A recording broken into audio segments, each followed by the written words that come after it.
Hey everyone, Magic Sword here, and today is a very important day for Blizzard employees. Links in the description about that because I'm really afraid to actually verbally talk about these things for the sake of the video's performance and therefore the reach of discussing these topics. So, links in the description to a few things regarding what's happening today specifically. Um, and with that out of the way, let's get into the cards. So, first up, for our Druid set here, we have Sow the Soil, which is a 1 mana spell. Give your minions +1 attack, or summon a 2/2 Treant, right? So, this is kind of like a half Power of the Wild, but also kind of the more important half, right? In terms of being a finisher, if you just need, let's say you have 4 minions on board. If you just need 8 more damage to kill your opponent, you can now Solar Eclipse in this for 3 mana.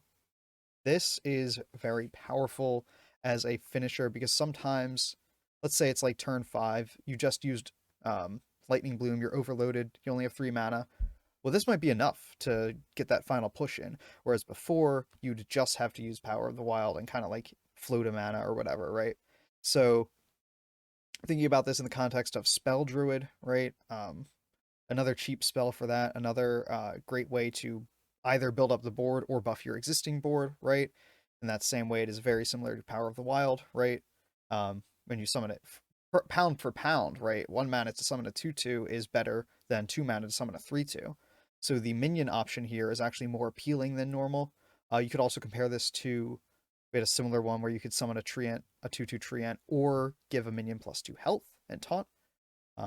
That's that was a little weak. Usually you summoned the Treant. Sometimes you would give it something health if you needed to trade or a taunt or something, but mostly this I think is just kind of strictly an upgrade over that. Um, so I think this is a pretty natural fit in that deck. I'm not quite sure what it replaces. It might even replace Power of the Wild, although um, in the early game that boost to health helps you avoid early clears, so maybe not. We'll have to experiment with this, but I think this is a good fit into that deck. I think it'll probably see play.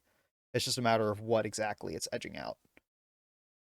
And next we have a Vibrant Squirrel. So unlike our previous two videos, we actually had most of the Druid cards, so we just kind of have four that are kind of all over the place in terms of their theming, so we're just going through all of them at once. This is another 1 drop, 1 mana, 2/1, Death Rattle. Shuffle 4 acorns into your deck. When drawn, summon a 2/1 squirrel. That's pretty cool. There seem to be these shuffle mechanics that a few classes are getting, but there's no like neutral shuffle synergy that's new. We still have Elix, of course, but it's not too much going on with these shuffles. Shuffling 4 cards for 1 mana is a lot. Usually we don't see more than three. Um, Three is kind of the magic number. Dire Frenzy, the new there's a neutral that shuffles 3 beasts as well. I mean, the fact that it's 4 is intriguing to me because that just so greatly increases your chance of drawing it, especially since it dies so early because it's a 1 drop. Presumably you'd mulligan for this to try to maximize your squirrels. And again, like I said before with Oracle of Elune, we're kind of getting into this space where maybe you're creating like a zoo druid or like a big token big token, you know what I mean? A very wide board state druid that's more concerned with minions. Maybe they're trying to get away from that spell based one, right? So maybe so the soil doesn't go in the spell one. Maybe it goes in the vibrant squirrel Oracle of Elune version, right? So I'm thinking that that could be the case. Maybe this even plays well with the quest. Dealing all that damage, right? And we'll get into why I think that in a moment. At the with the last card in this reveal, but yeah, I like this a lot. I just don't know. It's gonna be a question of which form of this like wide board druid is dominant, right? And spell just has so much momentum that it might take us a while to be like, oh, actually the minion one is good too. But I'm looking forward to it certainly. And I think that people are going to experiment with it, and maybe it doesn't win right now. Maybe it wins next year.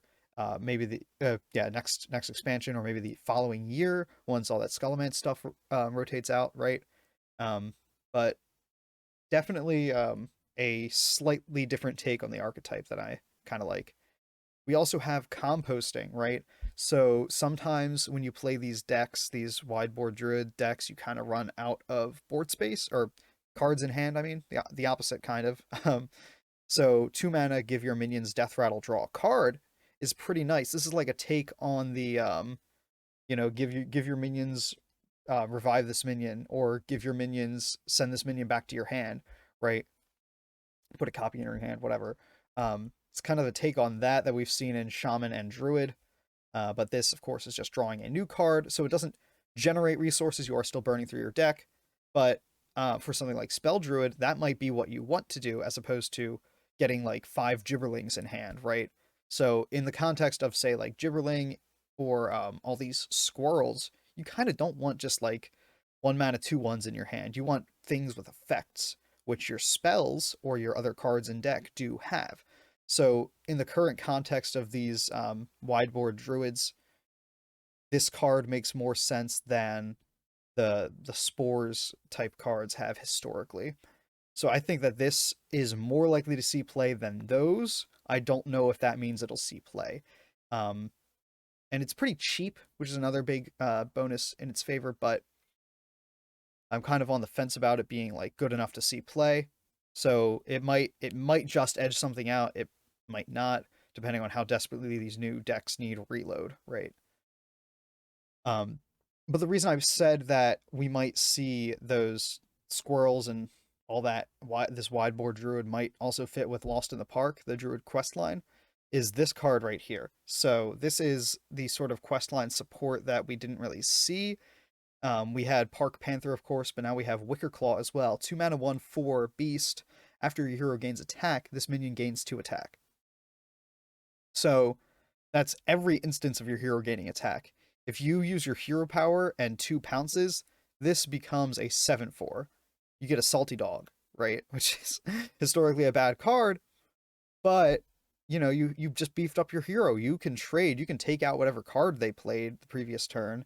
Their board is empty. You have a 7/4 on board, right? The problem with Salty Dog, which actually was a 5 mana card, wasn't it? But the problem with Salty Dog is that you play it and it didn't do anything, right? It was vanilla stats.